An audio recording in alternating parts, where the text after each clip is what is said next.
when you make more money, there's a tendency to spend more. So having the awareness of this before making more money is actually a good thing. It's called lifestyle inflation. So you make a little bit more and you spend a little bit more. So your ratio or your buffer is the same. You just feel a little bit more pressure because now your toys likely are more expensive and you get used to that. And then there's no buffer. And it's like keeping up with the Joneses, they used to call it.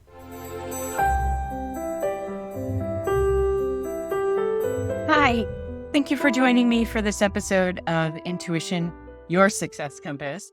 I'm Vicki Baird, intuitive life coach and business coach. And this week, we are going to have that all-important conversation about finances, what it means in your life, some tools that I've come to develop for working with my clients, intuitive skills, and some of my own learning curves around this. I feel like we learn well from others. And I don't know about you, but I did not have any help in this area growing up. And I feel like it's well overdue in the almost 300 episodes that I'm into with this podcast to have this conversation and to provide some insight and to bring some awareness to the energy of money as well. So stay tuned and let's get to it. So thanks for joining me for this episode. I came to think about this as a topic. It was not on the list of one of my 50 topics that come up when I'm mowing the lawn or doing laundry or anything like that. Talking to my granddaughter, who is 17, and she is in that part of her life where she's entering her senior year of high school. And we're talking about colleges and what that means. She's working, what savings looks like, because I didn't get this from my parents. My parents were not communicators about finance, except you just knew that there wasn't enough to go around. And for a large portion of my life, my father was on disability for a heart condition that nowadays he could have gone back to work 6 months later. But in those days, it was like, oh, it's your heart. You're not going back to work. So by the time he was cleared to go back to work, we were in a little bit of a financial pickle. And we just didn't talk about it in our family. He didn't talk about anything in our family, to be transparent, but especially finances. And I get the generation that they were leads to that too. But it feels like there was a big lack of support there because then by the time most of us became adults, we had to figure it out for ourselves. So I thought, and I see this a lot in my clients, very successful people, but still not a lot of grasp around the financial concepts. And while I was talking to Kenzie, I thought, you know what?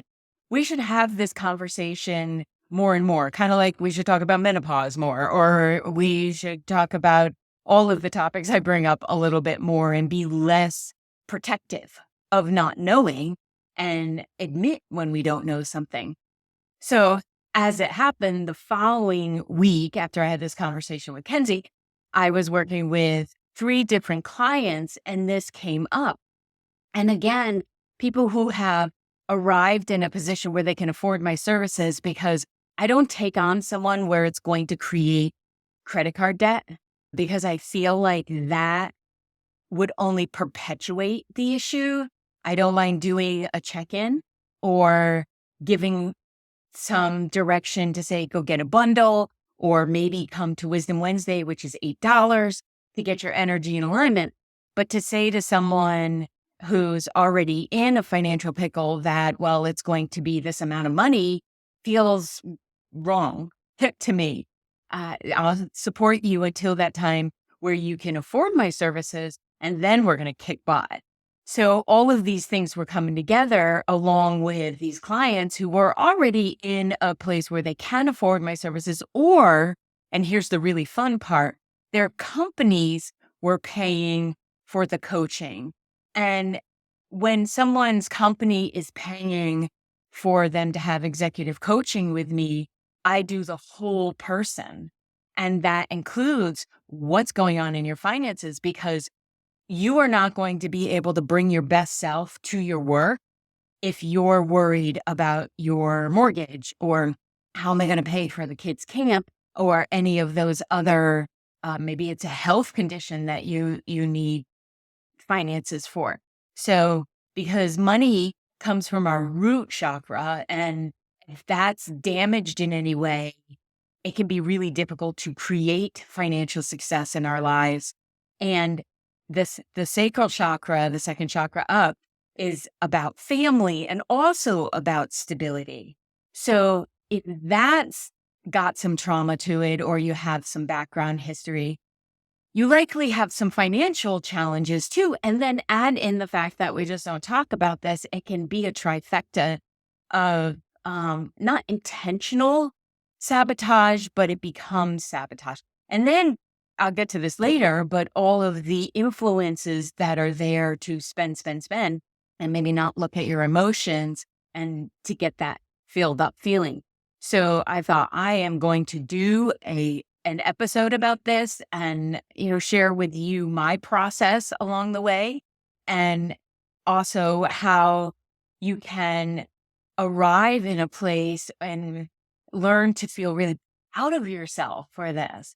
So most of the time, the lack I see is a lack of budgeting skills. For the sake of my work, I don't call it a budget. I call it a prosperity plan. Because if there's already a feeling of limitation going on, I feel like if we say we have to budget, people lock up, because then they immediately think, oh, I'm not going to get anything that brings me joy in life. And that doesn't work either. So I call it a prosperity plan. And I feel like if you're sending your energy, and I know if we're sending the energy in the direction of prosperity, we're already saying, I believe in this for me and I want this for me. So there can be a lack of a prosperity plan. And what happens there is basic poor money management, no awareness of the money coming in and the money going out, because it's not a hard concept, but if not taught and taught to be respected, it one that I just don't think comes up naturally.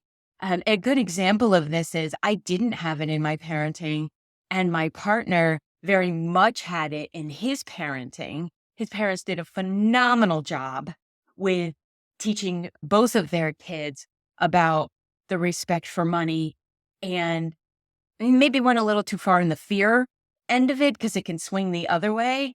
But it's helped both of them to become successful in their financial planning because they watched this in their parents too. So it's been a great addition to my own learning to be in relationship with someone who has a very keen sense of, does he need something or not need something? And then I bring in, it's okay to have things that bring joy to your life. Like I've learned a lot about smart grocery shopping, for instance. I come from a background where we were on food stamps and we were on government assistance. And yeah, we had that government cheese. It was probably not great for us, but it was pretty good. Better fed than not at that point, right? And he comes from a place of just put as much in your fridge as you possibly need. So I can go swing the opposite way and still feel like I'm buying for 3 teenagers, which was really true at one point. And he'll go to the other end, except for spices. We must have every spice that exists in the world for him. And we have come to a compromise, especially since I do the grocery shopping, that I'm great to make concessions in some areas and to have a lesser amount of supply in the house. It's just smart. But I will not ever skimp on good coffee. It won't happen. Good coffee, good cheese, and plenty of fruits and vegetables are a necessity for me. Fresh fruits and vegetables. So the two of us are learning from each other that it's okay to have these, and I think even necessary to have these items that are important that bring joy to life, because that's a huge part of creating and manifesting the life that we'd like to have. If you always feel like you're in a limited space or you can't have something, you actually want it more. And poor spending habits can come from that. So with a prosperity plan, I always, when I work with someone, have a line for what is it that is most important for you, that is within reason of the money that you're bringing in, that we can include in this process for you, so that you can absolutely feel like you've earned working, and that you're, reward in some way. It works really well. Our brain likes it. So when I'm working with someone with a prosperity plan, I go old school and I use a plain calendar and print it out from any of your calendar programs. Will print a blank calendar sheet. You can just do rudimentary on a piece of paper. You can go to the dollar store and get them. Heck, they're like 50 cents by March. So I like pen and paper for this. And you write down every bill that you have, everything that you owe, and that comes up for you. Having the multiple months is helpful because there might be something that comes up once a year that we forget about until it's time to get there. And you want to save a little bit each month for it. So I will have them write down everything that's due, every credit card, every thing related to the kids, or if they have them, fur kids, if they don't have the human kind, all of the expenses down to especially what are you spending on the daily tasks of going to get a nice coffee, or, you're bored. I see this a lot with those of us who work from home. There's a need for connection. So we'll run to in New York, the stores are called Stewart's. They have the best iced coffee. They really do. And I see that happening. Well, most of the time, you're not just getting an iced coffee, you're going to pick up something else. And that not only adds to the cost, you're buying crap. So that needs to be written down too. And we write it all down. And the most important thing is we do it without judgment. There is no judgment here. We are just taking inventory, because if you don't take the inventory, you won't know where there's a potential for change and growth and all of that. So this is something that I started intuitively. 20 something years ago, because my late husband, stunk at money management. He really did. And he didn't get taught it either. And we had 3 kids that we were supporting. And at one point, paying child support while the kids were living with us. So lovely court systems. So we were tapped out and not even making ends meet. So we had to be creative about this process. And I started with a calendar so both of us could see everything that was due. And then eventually we were able to arrive in a place where we had no debt. And then that cycled again. Why? Because we didn't learn what our spending habits were. We were just doing inventory. It was a great process.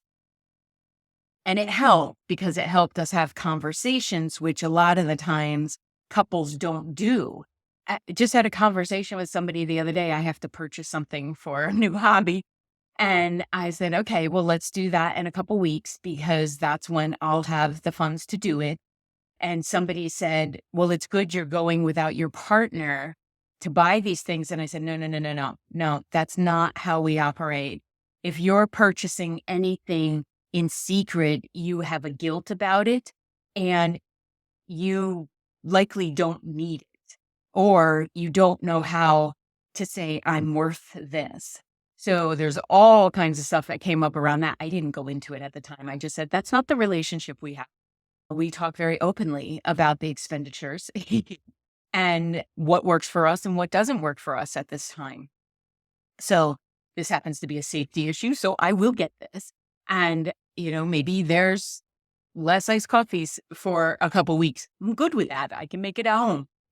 So the lack of budgeting skills or prosperity planning skills is where it's like the number one thing. So education, learning and maybe start with that simple process of writing down everything you owe. And then what you're going to do is at the top, you're going to put, what do you need to cover your bills? You're going to add all that up and then add a percentage to that. You decide the percentage. It's not up to me to tell you what your percentage of savings is. I'm not a financial advisor. I just know that when somebody suggested to me that I save when I didn't have enough to pay for my kids' braces, pissed me off. It really did, because I'm like, you have no clue what you're talking about or what I'm dealing with on a daily basis here. So you add it all up, how much you need to make, and then add a little bit for savings. And the reason I say this is to put that there is because that's what we're going to manifest. So you write across the top of your calendar, this much or more each month now. Please and thank you. It works. It works. So the reason you want to do this by hand is it's grounding, but it also brings a respect to your money. It brings an awareness and it gets it out in the open. The stuff we stuff within ourselves is never going to help us. Everything out in the open without judgment is how you move forward. So you could read books, take some classes to develop these skills, but you can also start here. It's free. Get every statement out, including the ones that come in your email, and make that time with yourself. Make it a calming ritual. Be proud of yourself for this, because it's imperative if you want to be in a position where there is very little debt. I say that because we're likely going to have an electric bill, and I consider that to be debt, because in my brain that works well. To know that I owe, well, 2 electric bills right now because we're supporting 2 homes, but to know that I owe that helps me create the income to pay those. So we're always going to have some form of that, right? So getting clear about that will also help you look at the second thing that is, it is a defeater of living without debt or minimal debt, is impulse spending. And this is where emotionally, I feel like the spending comes from an emotional place rather. There's a desire for instant gratification, for that feeling of rush that comes through you when you buy something, and depending on the level of what you're purchasing, that can lead to the financial insecurity. And a lot of people spend money to cope with stress or boredom or insecurity because they're doing that comparison model. Well, that person has that, or those sneakers, or whatever it is. I used to tell my kids when they were of age, I mean, not 6 or 7, but when they get to the teenage years and they want a certain sneaker, a certain pair of pants, I said, I will meet you with what I would have paid for a decent pair of pants for you. And if you want that name brand, or you want that thing just for the label, you have to pay for the rest. And I don't care if it comes from birthday money, you go earn money. They used to get paid for chores above and beyond. They didn't get allowances because you're part of this family, you will contribute. But if we had chores above and beyond or projects and stuff, we would slide them whatever we had. And they had to meet that because I wanted to teach them that that is not a necessity, it's a want. And when it comes to creating stability in your life, the wants have to wait sometimes. And sometimes they would surprise me and they'd be like, hi, you know what? It's not that important. I needed it at the moment, but by the time we went shopping, it wasn't that important. Except for one of them always wanted top line, and he's responsible for that himself. So one of the things that you can do if you find yourself shopping, really easy to scroll, especially for some of these ads and stuff that show up, is to take them before you purchase. Take a breath. Don't have one click set up on any of your devices or accounts because it's too easy to do that. So I'm suggesting alternative stress relief strategies like exercise, hobbies, like investing in something so that is there for you is fine. Like the amount of roving I have in this house, allows me to do a needle felting project whenever I'm feeling stress or want to create a birthday gift or something. So investing in that, I'm not talking about a hobby of the week, or I'm going to get into making tumblers, so I'm going to buy the most expensive equipment out there and then it sits in the corner. Not that kind of hobby. I'm talking about the kind that feels fulfilling to oneself. Spend quality time with a loved one, with a friend, go for a hike. They're free most places, unless you have to pay to get into a park, but there's plenty of free hiking. And create a calming down or a cooling off period before purchasing anything non-essential. There are times, like last week, our refrigerator went, and by the time somebody got here and we got a new one, it was a week. That was an essential purchase, but I joked that we're having a cooling off period for the cooling off device, and we lived out of a cooler for a week. But installing that cooling off period, a day or so gets you out of the impulsivity and the need for that adrenaline rush that spending is likely doing. Actually, let's do that now. Let's do a cooling off period. I'm going to go to a commercial. I'll be right back. So, are you ready to invest in yourself and level up your personal, professional, and spiritual life? Yeah, I thought so. That's why I created empowering worksheet bundles. Right now, there are 4 and more that you can take advantage of over at the shop. One is overcoming anxiety, or at least quiet down a little bit, define your client avatar, getting to know me, and achieving work success. I created these empowering worksheets so you can learn practical techniques to understand your anxiety, to shift it, to define your ideal client, to understand, gain clarity on your strengths and your goals, and to achieve success in all areas of your life. And whatever success means to you, you'll have the tools you need to get started, and then you can build on that with the other bundles that are in the collection at vickibaird.com. Do you feel refreshed? Do you have information that might help you? Did you learn a little bit about what else I offer? Thanks for coming back. So when you're looking at your bills and you're creating this plan, as you go through, you list them in order of highest to lowest. And then what I did, and not everybody would suggest this, but I would pay off the lower amount item, and then I would take that money that I was paying to that lower amount and add it to the next lower amount. And I worked my way up. I know some people will say find the highest percentage rate and put that money towards that. For me, that did not work for my brain. What worked for my brain was having less people to pay, less obligations. And then I felt good about looking at the calendar, because when things started to not show up for that next month, I felt accomplished. And so you do it the way that it works for you, but in those cooling off periods, you could take that amount and put it towards whatever one feels best for you, whatever feels like you get the greatest return of your investment.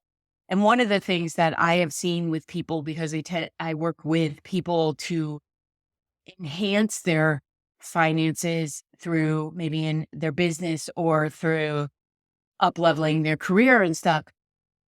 When you make more money, there's a tendency to spend more. So having the awareness of this before making more money is actually a good thing. It's called lifestyle inflation. So you make a little bit more and you spend a little bit more. So your ratio or your buffer is the same. You just feel a little bit more pressure because now your toys likely are more expensive, and you get used to that. And then there's no buffer, and it's like keeping up with the Joneses, they used to call it. So there's probably a new saying for it now, but I don't know what it is because I don't do the comparison model. But when we look at this, when I work with someone, I'll say, okay, we're going to go off your previous salary. And that difference that's there is going to go to pay this stuff off. Like, you don't make that. I know you think you make that, but you actually don't. The people you owe get to make that. Because what we want to do is free up energy, and you want to free up the stagnation that's in that root chakra and that sacral chakra. And then it moves up to the solar plexus and you feel more powerful, because it's a fallacy that most people with money actually spend a lot of money, and they're actually less spending going on and more conscious decisions, but maybe they invest in the things that bring them the most joy. So whatever that is for them, it's different for all of us. So the education that goes into this, maybe you need some support around this. Is there someone in your life who is doing really well and you respect that they say, nah, I don't need that. I have plenty of pairs of sneakers. I don't have to go get that just because it feels good.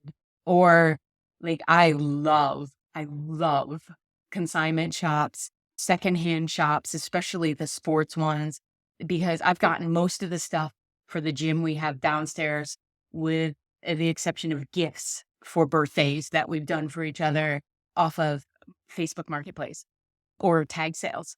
So it feels really good to be there because there is absolutely no debt connected to the purchasing of stuff that helps us increase our health and let off stress.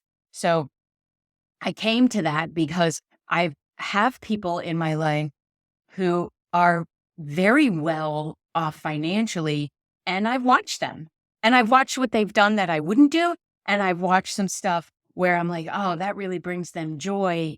What is it about this situation that brings me joy? And, not too long ago, I was in a real big financial pickle because when Howard passed, the mortgage was only in his name and the deed was in both of ours, but I had to buy my own house. And it wasn't at a time where selling it would have made sense, besides the grief process would not let me do that. And I had a pity, and nobody was going to rent to me with Pipple. So even though he was a sweet little boy.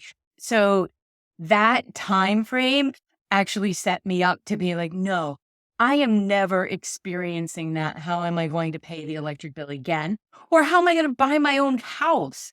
Like, full down payment and everything was necessary at a time where, we weren't living too high off the hog and every penny counted. And now, I don't know if you know this or not, but when somebody passes, unless they have a pension, you get no income. So I was back to living off of my income.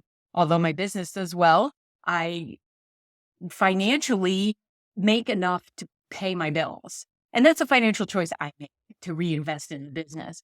But it was really tough in that moment. And I went back to this process and said, okay, get my calendar out. I know how to do this, but I want to break the pattern of this. And I really believe that that's somewhat how I attracted a partner to me with wonderful spending skills, DVDs and CDs aside, used, of course, that respected that process too of, I want to feel free in my life. I want to feel like I can buy it. I don't need to buy it. And that's what I encourage when I'm working with someone, whether we're talking about someone with a pretty decent income in today's standards, or I have worked with quite a few young parents to help them set themselves up for success and then their families up for success. So one of the challenges is to remember to be patient with yourself. I want you to be patient. I want you to be compassionate. I want you to have a commitment to yourself and your happiness. But I also want you to be forgiving of patterns that you may have been in through not knowing. And I want you to feel like you can do this. You are smart, you are capable, and you deserve to operate in your world and to live your life from a place of genuine joy. And some of this will be getting to know yourself more when you start to feel out, well, why am I spending like that? Am I doing a social comparison? Do I have emotional triggers that send me to TJ Maxx or Marshalls or something like that? Am I bored out of my mind and I need something that can infuse a little bit of life force energy into my body, into this root chakra, into that second chakra? Am I living in survival mode? So that's translating to my finances. And do I need to get a therapist to help me understand how I operate and how I'm responding or reacting to life? You may need some financial boundaries. Perhaps there's someone in your life that you hang out with that maybe they can afford things that you can't afford. And you pick up the dinner tab because you feel like you should be doing. Well, no, actually, you shouldn't be doing that, because the kindest thing you can do to yourself and to your relationships is to feel calm and to feel respectful of your own experience. And you have to have that really deep conversation with yourself, that what do I want more? Do I want peace of mind and heart, or do I want to keep this facade up? And is my emotional reward system overspending? And can I make my emotional reward system underspending? One of the things that I've done recently is the things that I love: good protein powders, a good non-dairy creamer, no gums or anything like that for my coffee, which figured out how to make my own oat creamer. And that it saved like $70 a month or something like that. And I felt like I just discovered gravity. I was so excited about it. And it's so easy. It takes me 10 minutes once a week to do this. And now I'm putting something in my body that has no additives. But the really fun part was I just saved, well, $64 or something like that, because you still have to buy the oats and I buy the organic ones. So, but still, that difference was like, I felt like successful in myself. And that's another degree of self love, I think. And that was my emotional reward system. Is that, as a matter of fact, I need to make some more today, but my emotional reward system was, I found a workaround. It's kind of like feeling like you're beating the system, right? So if you need to do it in that way, absolutely do that. But ask yourself, what am I rewarding myself with here? I have no problem with there being a stipend in there and a certain amount each week for these things, for going out with friends, for having a coffee, if the other needs are met. And if you're aware of that, and one of the ways you can do that, they still take cash in most places. You can absolutely get the cash out, put it in an envelope. When it's gone, it's gone. Like, that's it. You make it at home. So all of this is to say that you deserve to support yourself and to be in this life experience, and to understand that money is energy. And if you are in lack around the financial situation of your life, you are in fear mode, it's going to be very challenging to be in joyful place, right? So you deserve to have that. And maybe practice the concept of non-attachment, because there can be a misnomer that the things that we have in our lives bring us joy, but they don't. They don't. You are bringing yourself joy with stuff in your life, absolutely. But recognize that you're the one doing that. And you can do it just as well when you get excited about putting money in savings because of that trip that you've wanted to take for so long. You're going to take it and you're going to come home with no debt. You're going to come home and really enjoy that. Or maybe going into the holidays, you already have the stuff put aside for the gifts that you like to buy for people or make for people.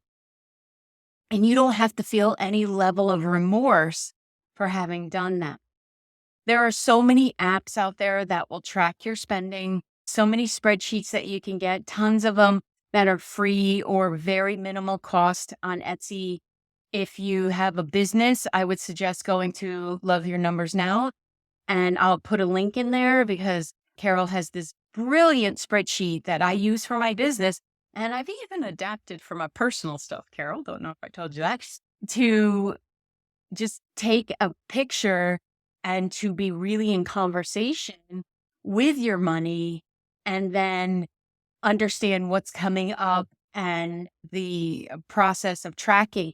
It's just brilliant. So go ahead and get that. We'll put a link in there in the show notes for that.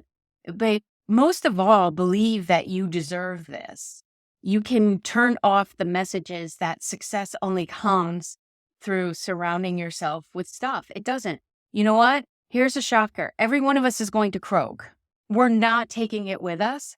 Don't leave the crap for the people who are going to clean up behind you. As someone who's done that before a few times, stop it. Stop it. But most of all, get good with yourself and clear with yourself about what matters in your life. I promise you, it's not the purchasing of certain things. You are a whole being without that. So honoring and getting clear about the energy that's around money and your spending will help you to open up to your own intuition and your divinity and the brilliance that you are. It takes a commitment. It takes a little bit of work, but you get to be proud of yourself as you move through it. If you need any help, VickiBaird.com. I'm happy to get the ball rolling for you. Or if you're in a position where you can invest in my services, I'm so happy to be there for you so that we can align the rest of it. Because there's no shame or embarrassment in not knowing how to do something. Absolutely none. You don't know what you don't know. But once you start learning and you ignore it, you're going to know that you're ignoring it. So I hope this helps. And I wish you all the best and abundance and wonderful conversations about your fiscal responsibilities. Care. Hit that button, subscribe, and I'll see you in the next episode. Thank you for listening to this episode of Intuition, Your Success Compass. I appreciate you being here. If you would like more information about developing your intuitive skills, removing those blocks, and creating the life that feels the most successful to you, then head on over to VickiBaird.com. That's VickiBaird.com. And check out the courses, the groups, and the Spaces app that will allow you to be part of our community and know about upcoming events and specials. Thank you so much, and I'll see you in the next episode.